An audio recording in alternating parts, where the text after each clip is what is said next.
Hi, my name is Amy Heller. I'm the Benefits Program Manager in the Systems Navigation Department at Developmental Pathways. Today, I'm going to talk to you about Medicaid and Social Security and the application process for both. Moving into Medicaid, why? Why do you need to apply for Medicaid? If an individual would like to have a Medicaid waiver, such as CES, SLS, DD, etc., they need to have Medicaid in place. Medicaid is what's going to pay for those optional waiver services that are created through the service plan. So you need to apply for Medicaid and qualify for long-term care Medicaid. We have some resources available on our DP website under resources and tools or helpful tools. We have this double-sided document called Applying for and Maintaining Long-Term Care Medicaid. We also have a Medicaid application guide for the full Medicaid process that you can get from the website. You can also ask your case manager or coordinator for a copy. So getting started, when to apply for Medicaid? We get this question a lot. You can apply at any time. You don't have to wait until the individual is 18. Just keep in mind that Medicaid is going to ask a lot of questions about the household income, assets, and resources, especially if the person is over the age of 18 and are declared as a dependent on parent taxes. We cannot advise as to whether or not you should keep it that way with taxes. That is totally a personal decision, but it can impact the person's ability to get Medicaid. It will not impact their ability to get long-term care Medicaid, the waiver Medicaid. Parent income is waived for that. All right. So there are different application options. You can go through an application assistance site to get help. You can go through an eligibility application partner. You can fill out a paper application and submit that directly to your local Department of Human Services. You could also fill it out and submit it to your eligibility application partner. You can apply for Medicaid on the Colorado Peak site. We do suggest you keep a copy of everything. We don't necessarily recommend applying for Medicaid on the Peak site. There are some limitations, and one of the big ones is that you can't fill out a Medicaid disability application on the Peak site. But we don't want to discourage you from using the Peak site because it really is a fantastic resource. There's also an app for your phone where you can manage your Medicaid once you have it. You can update your address and other contact information. You can complete a Medicaid renewal on there. So we do suggest Peak in general as a website, just not for the application. When we talk about an eligibility application partner, we're referring to Colorado Access AMES, A-M-E-S. It stands for Access Medical Enrollment Services. AMES is highly recommended by us to help people apply for Medicaid. They can literally go question by question, page by page with you. They do ask that people fill out as much of the application as possible prior to a scheduled meeting, but they are able to answer lots of questions about the applications and guide you along. They're a wonderful, wonderful resource. As I mentioned before, Colorado Peak does have some limitations. If you do decide to apply on Peak, you'll be asked if the person you're applying for needs help with activities of daily living. Make sure you check yes. That will prompt the system to send what's called a Medicaid disability application for you to fill out if the person is not receiving Social Security benefits. There are different types of Medicaid. In fact, there are over 30 different kinds of Medicaid, but the ones we see most often are MAGI, Modified Adjusted Gross Income. It is income-based. Long-term care Medicaid, that's waiver Medicaid, and then Help First Colorado Buy-in Medicaid program. This is for working adults with a disability or children with a disability, and it allows people to buy in to Medicaid if they don't qualify in any other way. I will say that the monthly fee was waived during the public health emergency and will not be collected up to 14 months from the time that the health emergency ends. And whoever you use to apply for Medicaid can explain a little bit more about each of those as needed. So long-term care Medicaid has its own set of requirements outside of, say, Magi Medicaid or buy-in. There are strict financial requirements. You can't have more than $2,000 in all assets combined. That includes accounts that an individual has as a joint account with a parent. And so you want to start thinking about how to keep that money. You can't just transfer it out to another account. Medicaid does look back 5 years, so they will catch that and they will ask a lot of questions. And so best to ask Medicaid for advice if you do have resources over 2,000 about some suggestions of what to do with it. And we'll be talking a little bit about that later in this presentation as well. And then the income limit is 3 times the current maximum SSI for that year. So if you do a quick Google search, you can put in that you want to know what the current SSI is for the current year.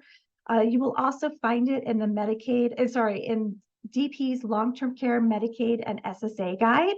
It's a really long comprehensive guide. You can find that on our website.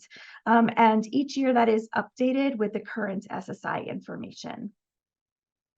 Working adults may have a different financial requirement because most working adults can enroll onto both buy-in and the waiver, and so they would go by the buy-in requirements.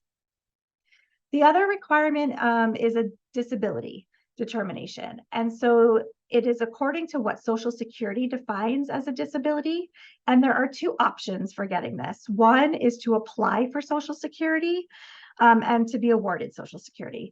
The other is to fill out a Medicaid disability application. And then the functional assessment needs to be done. This will be done with our enrollment team at DP. And it's also known as a level of care 100.2 assessment. We take a document from that assessment and give it to Medicaid to show the person is going onto a waiver. And that's how that process happens.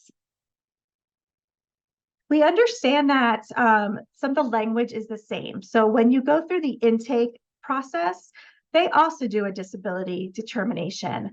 That disability determination is according to what the state says is a disability, and is a very different process. This is according to what Social Security says is a disability.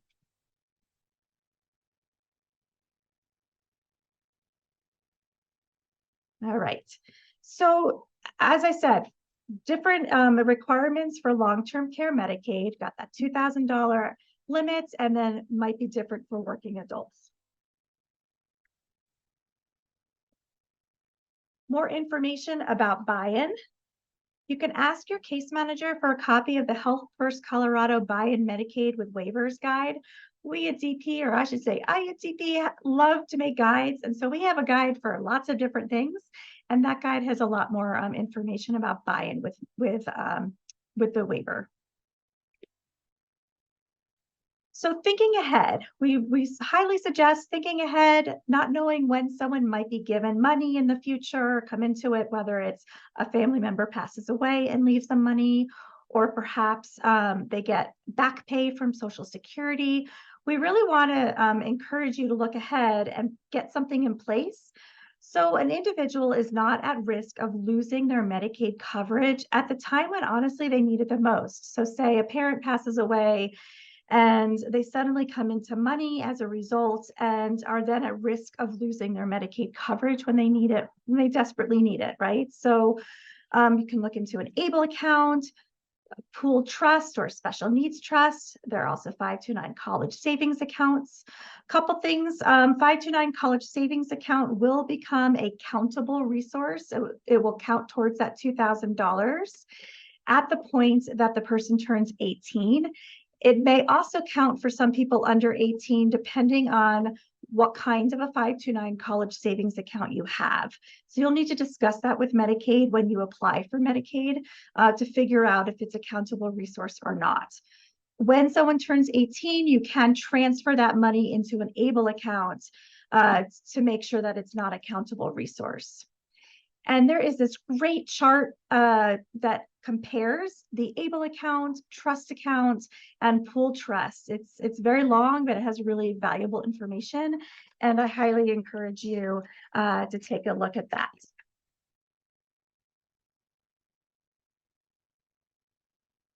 All right, so I mentioned before that there are various options, or so there are two options, I should say, for getting that disability determination from using the Social Security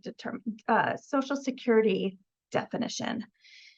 Two big differences between the Medicaid disability route and the Social Security application is, number one, going the Medicaid disability route might be faster than applying for Social Security. So if you're wanting to get the person approved for waiver services more quickly, then disability application is going to be a good route for you.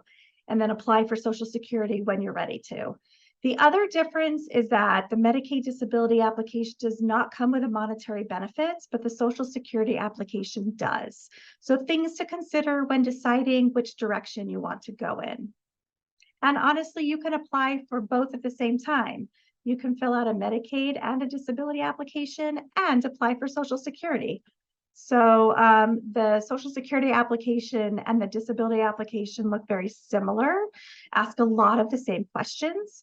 And so you could also think of applying for the Medicaid disability application first as a test run, right? And then take all of that information and put it in your Social Security application. So some general tips: complete the application, submit a completed application. Make sure that you're keeping your eyes out for any mail from Medicaid and on the Social Security side as well. They are sometimes asking for more information, and you need to be responsive to their requests. If you don't understand what they're asking or what they're saying, we suggest you call Medicaid directly with your questions. The application must be signed, and it needs to be signed by the correct person. And so if you are an adult who is applying for Medicaid and you're your own legal guardian, then you will need to sign it. If you have a parent that or somebody else who is a court-appointed legal guardian, then they can sign the application. And legal guardianship paperwork should be submitted with the application. The Medicaid disability application is a little unusual in that it will only accept what's called a wet signature. And that means that you need to print it out and sign with a pen, blue or black ink, and submit that with the application. And a couple of other tips and tricks here. There is a guide for applying for Medicaid with many other tips and tricks, and we encourage you to read through that. Medicaid renewals happen every year, and it's very specific with how Medicaid wants this filled out. Number one, you need to sign it and date it, and it needs to be signed in the correct place and page of the renewal packet. It's a chance to report changes that you haven't already reported throughout the year. It should arrive, the packet should arrive about 2 months ahead of when it's due. It should be on your Colorado Peak account a little bit earlier than you'll get it in the mail. And you will also need to be asked to submit what's called verifications. And those are financial documents such as bank statements, pay stubs, etc., for the individual who is on long-term care Medicaid. And then if you get a denial, we strongly encourage you to call Medicaid, ask them questions about the denial, ask what they need from you so you can get long-term care Medicaid back in place without a lapse.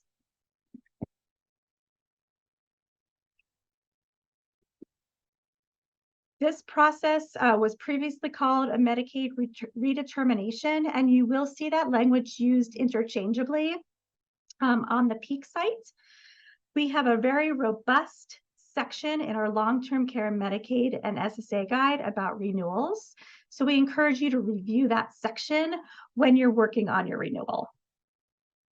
You can also find your renewal month on the Colorado Peak site, which is very exciting. So you can be on the lookout for the mail. You'll know when it's coming.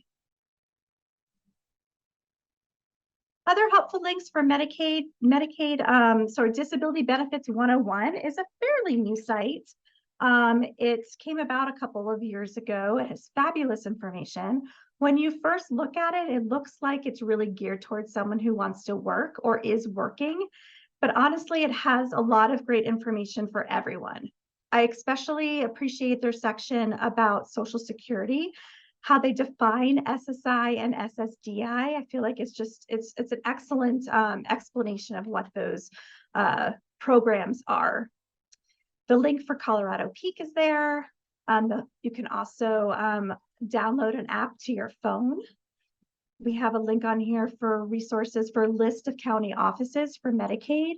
And then if you go to the bottom, you'll see the information for AIMS, the eligibility application partner that I mentioned previously, who can help people to apply for Medicaid. They can also help people in answering questions about a Medicaid renewal. So if you try to call the county, you have trouble getting through, you can call AIMS and they should be able to answer some questions for you as well. So really fabulous resource all around.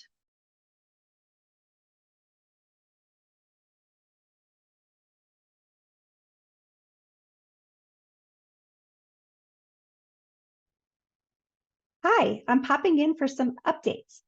First of all, we have this new webpage on our DP's website called Applying for and Maintaining Medicaid. You can find the link from our resources tools section, and it has information on it if you are helping someone to apply or if you are trying to apply for yourself.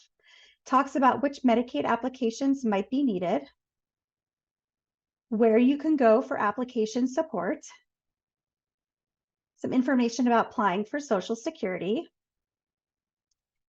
some frequently asked questions, and then this handy dandy chart that helps you to figure out which applications you might need to complete. Of course, we want you to get expert opinions or expert information from Medicaid, but we're giving you some information here so you can at least get started with the process. And then earlier in the presentation, it was discussed or noted that you need to have a disability determination from the Social Security Administration. I do want to make sure that you all know that if you are a non-working adult, so an adult that's not working, and you're over the age of 65, you do not need to complete that extra disability determination. And keep in mind, this disability determination is not the same as the one that our intake team does. That is completely separate. This is the disability determination through the Social Security Administration, either by applying for Social Security or by filling out a Medicaid disability app. Hope that's helpful, and have a wonderful, wonderful day. All right, we're switching over to the Social Security side. There are two parts to a Social Security application, the disability report and the SSI application. Generally, you can fill out both online. The only exception to that I know of is someone who previously got SSI, it ended, and now they're applying again for the benefits. Those people cannot apply on the Social Security website. You will need to apply by making an appointment with Social Security or going in and waiting your turn to get help. All right. So moving on to when to apply for Social Security. Similar to the Medicaid side, you can apply anytime you want. They will, and when the person is under 18, they will ask the family lots of questions about their own financial information to determine if as a family they qualify for SSI. So it's really up to you. And you can also look on the Social Security website. I believe there's a link on there to kind of put in some initial information for the system to tell you whether or not they think you might qualify. If the person is 18 or turns 18 and they're already getting SSI because they've been getting it through the family, you don't have to reapply. You don't have to go online and reapply. Social Security should send a packet to the person prior to their 19th birthday to fill out, which is kind of like a reapplication to apply as an adult. If the person has not received this within like maybe a couple months of their 19th birthday, I do encourage you to call Social Security and ask, you know, when that packet might be arriving, that you want to make sure this person has continuous SSI once they turn 19.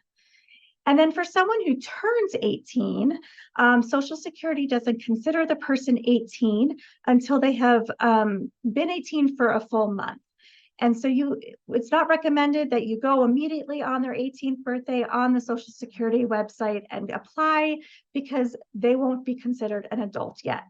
And so, for example, if the person's birthday is in May, you will apply in June. There is a guide to applying for Social Security that goes through some other scenarios that would be really helpful, that are maybe outside of the ones you see here. So there are a couple different ways to apply for Social Security. You can schedule an in-person interview at the Social Security office. You can schedule a phone interview. You can call either the local office number or the main 800 Social Security number, or you can apply online.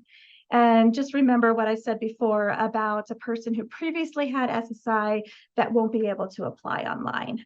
We do recommend applying online for a couple of different reasons. First of all, it can be faster. You may not be able to get an appointment for a while. Number two, you can start and stop the application at any time. Just make sure you get that reentry number that it gives you and keep that in a safe place. So you can start, go gather more information and come back and continue to fill it out. So that's definitely the reason why we recommend that. If you do go with an in-person or a phone interview, I recommend doing some prep and having a lot of the information written down. You don't actually hand deliver a paper application to Social Security. What they do when you are meeting with someone is they'll gather the information from you and type it up while you're sitting there talking. And so you are definitely, it's recommended that you have a lot of preparation done first, because that 90 minutes can go really fast and they will cut you off at that 90-minute mark. So I feel like there are 4 steps to really think about when you are applying for Social Security. One is to prepare and gather documents. Number 2 is, and that preparation is, writing down all the employers a person has had, addresses, Social Security number, disability information, all of that kind of stuff. So it's in front of you as you're applying. The other next step is to actually apply. So again, deciding how you want to apply and when. And then follow up. Follow up is super important. So what happens once you apply for Social Security is Social Security will review the financial piece. And then if you meet that, they will forward the application to DDS, Disability Determination Services. They are contracted by Social Security to review the disability portion of a Social Security application. The case is assigned to someone called a disability examiner, and they send a letter to you with that disability examiner's name and phone number. We strongly encourage you to call that person when you get the letter and to ask them if there are any records you can send to them. So you can either submit supporting documents with your application, or you can submit them later on in the process. We don't feel like you need to hold up actually applying for Social Security until you have supporting documents ready. But we do feel like it's important to have something to submit at some point to Social Security. You will be listing out medical providers, therapists, school personnel in the application, and Social Security will automatically reach out to those people and entities for supporting information. But it's nice to submit your own documents in case they have trouble collecting that from those resources. And I think the best time to submit that documentation is directly to the disability examiner once they're assigned to the case. Social Security will only forward the first 20 pages of supporting documents that you give to them. And so if you give them 40 pages of supporting documents, that's half that won't make it to the disability examiner. So super important to really make that connection with the disability examiner and work closely with them to make sure they get what they need.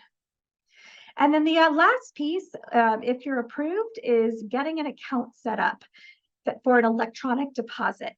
And that can be electronically, excuse me, deposited into a bank account, a RepPayE account, or onto a credit card that Social Security has that you can get through them. It's called the Direct Express account. It is a myth that people are denied Social Security the first time around every time, but there are a lot of places for pitfalls in the process. So strongly recommend that you use the guide that's available on the DP website, read over the tips and tricks, and use that while you're applying. And give us feedback if it was helpful, if it wasn't helpful, that kind of thing. We'd love to hear. Other resources available on the DP website is similar to the Medicaid side, this applying for and maintaining Social Security benefits. The guide to applying for Social Security is more comprehensive and is available on the website, or you can ask your case manager or coordinator for a copy. We also have a guide if you are denied, all about the denial and appeal process for that.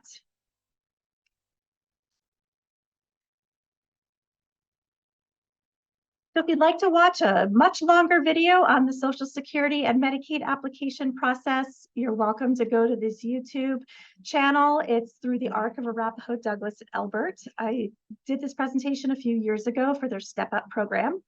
And some of the information may be a little outdated, but the information in this presentation should make up for that. I also highly recommend the Step Up program through the ARC. It is great for individuals going through the transition time. They have, I think, 6 different courses that they offer, and it's really fantastic.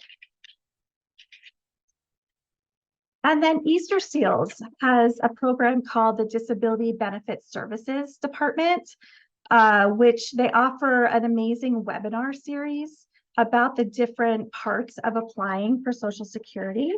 So some examples of their webinar topics are the SSA disability programs and process, the medical eligibility criteria, the SSA work history report. So really great information about all the different forms that you're going to be filling out and the different applications.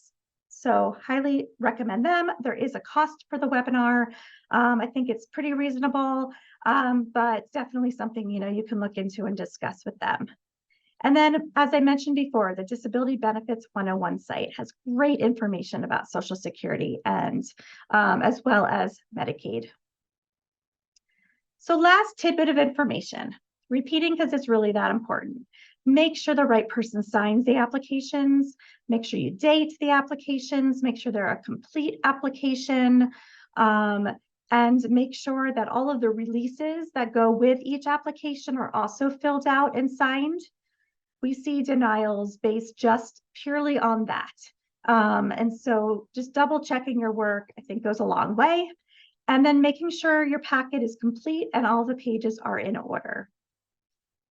That's it. I know both processes of applying for Medicaid and Social Security can be pretty scary and overwhelming. We really hope that the guides that we have available can help to make them feel like more manageable for you. Thank you so much for your time and attention today.